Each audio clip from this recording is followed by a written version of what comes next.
కాంగ్రెస్ పైన కేంద్ర మంత్రి బండి సంజయ్ ఫైర్ అయ్యారు. కాంగ్రెస్ ఓ పెద్ద డ్రామా కంపెనీ అన్నారు. రుణమాఫీ పైన దృష్టి మరల్చేందుకు హైడ్రాను తెరపైకి తెచ్చారని విమర్శించారు. కూల్చివేతల విషయంలో ఓవైసీకి ఓ న్యాయం, ఇతరులకు మరో న్యాయమా అని ప్రశ్నించారు.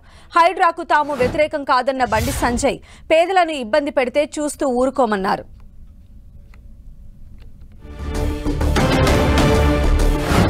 రైతు రుణమాఫీ గురించి ప్రజల లోపల చర్చ జరుగుతుంది కాబట్టి వాళ్ళ హైడ్రా అని హైడ్రామాకు తెరలేపింది కాంగ్రెస్ పార్టీ.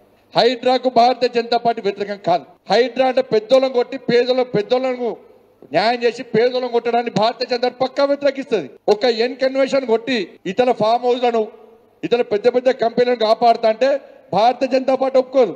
వాళ్ళ స్పష్ట భారతీయ క్లారిటీ ఉన్నది. భారతీయ జనతా పార్టీ చెరువులను ఆక్రమించుకొని, కుట్రలను ఆక్రమించుకొని, ఇతర ప్రభుత్వ స్థలాలను ఆక్రమించుకొని స్వార్థం కోసము బిల్లులు కట్టేదాన్ని భారతీయ జనతా పార్టీ పక్కా వ్యతిరేకిస్తాం.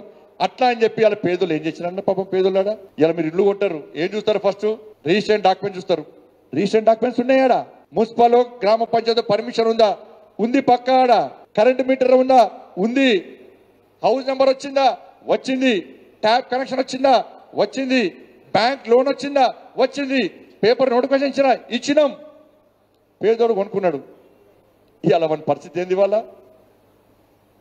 మన పరిస్థితి ఏంది?